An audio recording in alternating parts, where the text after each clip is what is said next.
दोस्तों आज मैथ की वीडियो लेकर आया हूँ। आज के टॉपिक में ठोस ज्यामिति से रिलेटेड बेलन के कुछ इम्पोर्टेंट पॉइंट को मैं बताऊंगा जो एग्जाम के लिए बहुत महत्वपूर्ण है। दोस्तों वीडियो बिल्कुल डिजिटल है और आप मेरे साथ वीडियो के अंत तक बने रहिएगा। सभी फार्मूले आपको याद हो जाएंगे, एक भी क्वेश्चंस आपके छूटेंगे नहीं।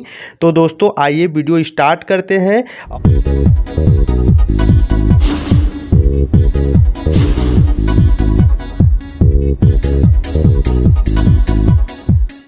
बेलन एक ऐसी ठोस आकृति है जिसका आधार तथा शीर्ष वृत्ताकार होता है और जो उसका पृष्ठ तल होता है वो वक्राकार होता है, जैसा कि इमेज में आपको दिख रहा है। दोस्तों बेलन के हमारे छोटी सी डिफिनीशन थी। अब आइए हम इससे रिलेटेड जितने फार्मूले बन रहे हैं, एक भी फार्मूले को छोड़ेंगे नहीं, इस वीडियो में पूरा ख़त्म कर लेंगे। तो आप पूरा वीडियो देखिएगा और आइए देखते हैं। माना कोई एक बेलन है जिसके आधार की त्रिज्या r है और ऊंचाई h है, जैसा कि इमेज में आपको दिख रहा है कि एक बेलन है जिसके आधार की त्रिज्या r है और ऊंचाई h है। तो दोस्तों आप सोच रहे होंगे कि इस बेलन से रिलेटेड कितने फार्मूले बन सकते हैं। तो दोस्तों आइए स्टार्ट करते हैं। पहला है बेलन का आयतन।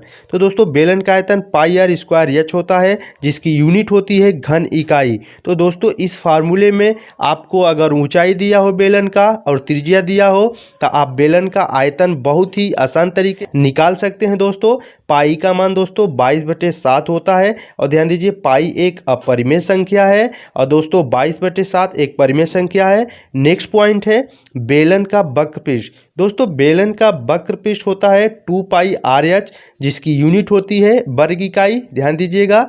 अगला पॉइंट है बेलन का संपूर्ण पृष्ठ। दोस्तों बेलन का संपूर्ण पृष्ठ होता है 2πr ब्रैकेट में h+r जिसकी यूनिट होती है वर्ग इकाई। तो दोस्तों आपको इन तीन फार्मूले के माध्यम से बहुत सारे सवाल आप लगा सकते हैं। इसमें आपको फाइंड करने के लिए अगर r का मान दिया है, बेलन की त्रिज्या और ऊंचाई, तो आप आयतन को फाइंड कर सकते हैं। उसी तरह दोस्तों बेलन का वक्र पृष्ठ है जिसमें आपको बेलन की ऊंचाई और त्रिज्या पता है तो आप बेलन का वक्र पृष्ठ निकाल सकते हैं। उसी प्रकार तीसरा फार्मूला है बेलन का संपूर्ण पृष्ठ। दोस्तों जो बेलन का संपूर्ण पृष्ठ होता है 2πr और ब्रैकेट में h+r होता है। दोस्तों इसमें आपको त्रिज्या और ऊंचाई पता हो तो आप संपूर्ण पृष्ठ को ज्ञात कर सकते हैं।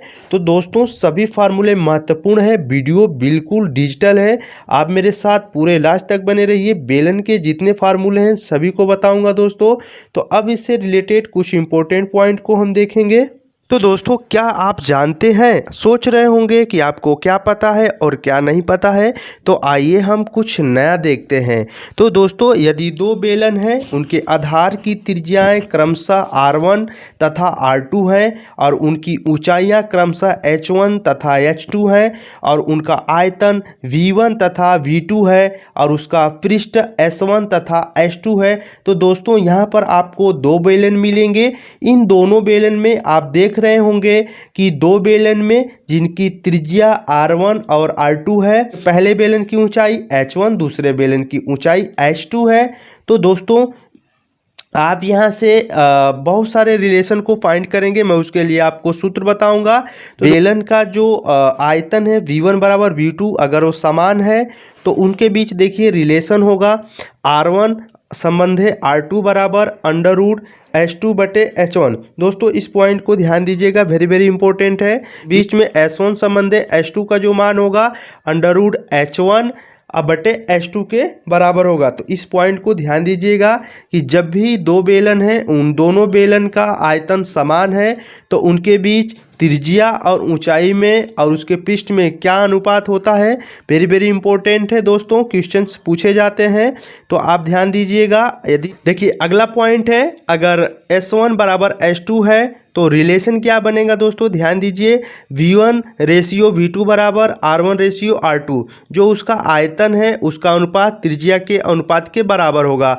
दूसरे कंडीशन में देखिए R1 और R2 के बीच में जो रिलेशन होगा H2 संबंध H1 के बराबर होगा। तो इन रिलेशन को ध्यान दीजिएगा, एग्जाम में क्वेश्चंस पूछे जाते हैं बहुत ज़्यादा दोस्तों। नेक्स्ट है जब H1 बराबर H2 हो तो उनके बीच रिलेशन होगा V1 बराबर V2 बराबर एक ब्रैकेट में R1 संबंध है R2 का होल स्क्वायर और S1 संबंध है S2 का होल स्क्वायर। तो दोस्तों इसे आप बहुत आसानी तरीके से समझ सकते हैं।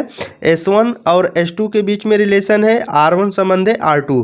तो दोस्तों देख रहे हैं कि वेरी वेरी इंपॉर्टेंट फार्मूला निकल के आ रहा है और आप स्क्रीनशॉट भी ले सकते हैं। लेकिन हाँ दोस्तों, वीडियो को लाइक जरूर करिए। मैं बहुत ही मेहनत से सभी फार्मूलों को कलेक्ट किया हूं, तो वीडियो को लाइक जरूर करिए और शेयर भी करते रहिए। और चैनल पे नए हैं तो चैनल को जरूर सब्सक्राइब करिए दोस्तों। तो आइए हम और भी कुछ इससे रिलेटेड पॉइंट देखते हैं। दोस्तों अगला पॉइंट है, आप देखिए अगले पॉइंट को। यदि आपके पास दो बेलन हैं दोस्तों और इन दोनों बेलन का जो त्रिज्या है वो देखिए दोस्तों, इसकी ऊंचाई h2 है, इसकी ऊंचाई h1 है। अगर इनके बीच की जो त्रिज्या है r1 और r2 ये दोनों बराबर है दोस्तों, तो दोस्तों क्या होगा, r1 और r2 दोनों बराबर है।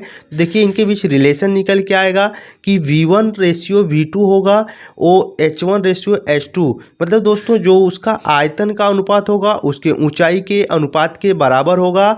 और उसी तरह दोस्तों उसका जो पृष्ठ का जो अनुपात होगा उसके भी ऊंचाई के बराबर होगा दोस्तों। तो ध्यान दीजिएगा S1 संबंध है S2 बराबर H1 संबंध है H2 होगा दोस्तों। इस पॉइंट को ध्यान दीजिएगा, इंपॉर्टेंट है। अगर दो बेलन की त्रिज्या समान है तो उनके आयतन का अनुपात उसके ऊंचाई के अनुपात के बराबर होगा और उसका जो पृष्ठ होगा दोस्तों उसके पृष्ठ उसके ऊंचाई के अनुपात के बराबर होगा। तो दोस्तों इंपॉर्टेंट है, इसे आप ध्यान दीजिएगा। एक ध्यान दीजिए क्या इंपॉर्टेंट पॉइंट है, यदि बेलन की ऊंचाई में x% बदलाव होता है और त्रिज्या में कोई बदलाव नहीं होता है तो उसके आयतन में x% का बदलाव होगा। दोस्तों वेरी वेरी इंपॉर्टेंट पॉइंट है, इससे मैं आपको एक न्यूमेरिकल कराऊंगा। पहले इस चीज़ को समझ लीजिए। देखिए अगर आपके पास ऊंचाई दिया है जो 10% है और त्रिज्या में कोई चेंजिंग नहीं हुई है, त्रिज्या में कोई बदलाव नहीं हुआ है, तो दोस्तों उसका जो आयतन होगा वो 10% होगा। तो ये छोटा सा एक न्यूमेरिकल था, तो आप इस पॉइंट से बहुत सारे न्यूमेरिकल बना सकते हैं, कर सकते हैं। तो ये इंपॉर्टेंट एक फार्मूला जैसा कि आपको एग्जाम्पल के माध्यम से समझ में आ गया होगा, तो इस पॉइंट को ध्यान दीजिएगा, बहुत इंपॉर्टेंट है। अब देखिए दोस्तों नेक्स्ट है, बेलन से बने बड़े से बड़े घनाभ का जो आधार होता है दोस्तों वो वर्ग होता है। उसके आधार की जो भुजा होती है दोस्तों उसको कैसे फाइंड करेंगे, तो √2r से फाइंड करेंगे। यहाँ पर दोस्तों ध्यान दीजिए कि r बेलन के आधार की त्रिज्या है। दोस्तों एक आपसे रिक्वेस्ट है कि हमारे चैनल से आपको जुड़ने के लिए आप अभी स्टडी 95 चैनल को सब्सक्राइब करिए और दोस्तों कमेंट करिए और वीडियो को ज़्यादा से ज़्यादा शेयर करिए। तो देखिए नेक्स्ट पॉइंट है, वेरी वेरी इंपॉर्टेंट पॉइंट है। यदि किसी स्विमिंग पूल की लंबाई L है, चौड़ाई W है, पूल के एक ओर की गहराई H1 है और दूसरे ओर की जो गहराई है वो H2 है, तो पूल में पानी का आयतन जैसा कि इमेज में आपको दिख रहा होगा कि ये एक स्विमिंग पूल है और आपको इसमें मैं ड्रॉ करके बताया हूँ